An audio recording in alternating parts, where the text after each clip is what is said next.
நம்ம கண்டென்ட்ல பார்க்க போற கண்டென்ட் பச்சை நிற குழந்தைகள்.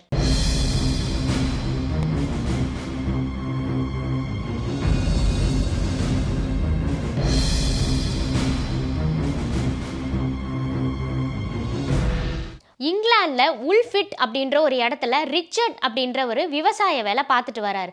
அப்போ அவர் காதுக்கு ஒரு வித்தியாசமான சவுண்டு கேட்குது. அதாவது குழந்தைகள் அழற மாதிரி சவுண்டு கேட்குது. அந்த சவுண்டை நோக்கி அவர் போய் பார்க்குறாரு. அப்போ 2 குழந்தைகள் அழுதுட்டு இருக்காங்க. ஒரு ஆண் குழந்தை, ஒரு பெண் குழந்தை. 2 குழந்தைங்களோட ஸ்கின் கலருமே கிரீன் கலர்ல இருந்திருக்கு. இவருக்கு பார்த்த உடனே ரொம்பவே ஆச்சரியமாயிடுச்சு. என்ன இந்த பசங்க கிரீன் கலர்ல இருக்காங்க? அதே மாதிரி அவங்க போட்டுட்டு இருந்த ட்ரெஸ்ஸுமே ரொம்பவே டிஃப்ரெண்டா இருந்துதான். இவர் கிட்ட போய் நீங்க எங்க இருந்து வரீங்க, உங்க பேர் என்ன அப்படின்னு கேட்டிருக்காரு. ஆனா அந்த பசங்களுக்கு புரியல. அதே மாதிரி அந்த பசங்க ஏதோ பேசுறாங்க. அவங்க பேசுற பாஷை இவருக்கும் புரியல. அதனால அந்த நாட்டு அரசர்கிட்ட இந்த 2 பசங்களையும் கூட்டிட்டு போறாரு. இந்த 2 பசங்க பேசுறது அந்த அரசருக்கும் புரியல. அந்த அரசர் பேசுறதும் அந்த பசங்களுக்கு புரியல.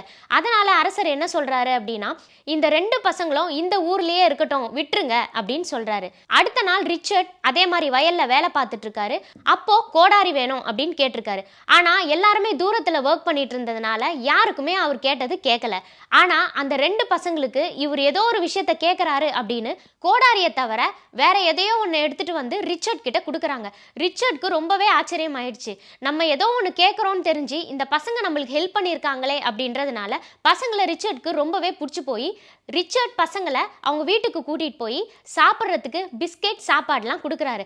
ஆனா அந்த பசங்க எதையுமே சாப்பிடலையாம். அடுத்த நாள் அவர் வயல்ல விளைஞ்ச பச்சை காய்கறிகளை அந்த பசங்க எடுத்து சாப்பிட்ருக்காங்க. அப்பதான் ரிச்சர்ட்க்கு தெரிஞ்சிருக்கு இந்த பசங்க வெறும் பச்சை காய்கறிகளை மட்டும்தான் சாப்பிடுவாங்க அப்படின்ற ஒரு விஷயம். அந்த 2 பசங்களையும் ரிச்சர்ட் வளர்க்க ஆரம்பிக்கிறாரு. அந்த பசங்களுக்கு கொஞ்சம் கொஞ்சமா நம்ம சாப்பிட்ற மாதிரி ஃபுட் எல்லாம் கொடுக்க ஆரம்பிக்கிறாரு. கொஞ்ச நாள்லயே அந்த 2 பசங்களும் கிரீன் கலர் ஸ்கின் டோன்ல இருந்து நார்மல் கலருக்கு வந்துடுறாங்க.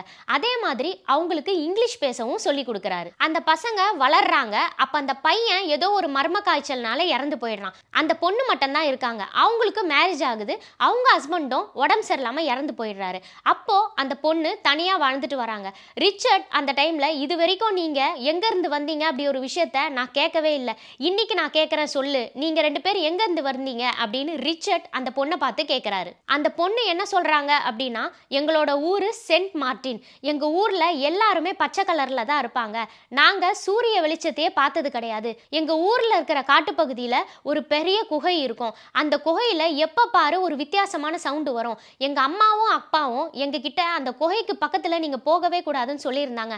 ஆனா எங்க அம்மா அப்பா சொன்னதை கேட்காம நானும் என் தம்பியும் ஒரு நாள் அந்த குகைக்குள்ள போயிட்டோம். போன உடனேயே உங்க ஊருக்கு வந்துட்டோம். திரும்பி பார்த்தா அந்த குகையவே காணோம். இப்படிதான் நாங்க உங்க ஊருக்குள்ள வந்தோம் அப்படின்ற ஒரு விஷயத்த சொல்றாங்க.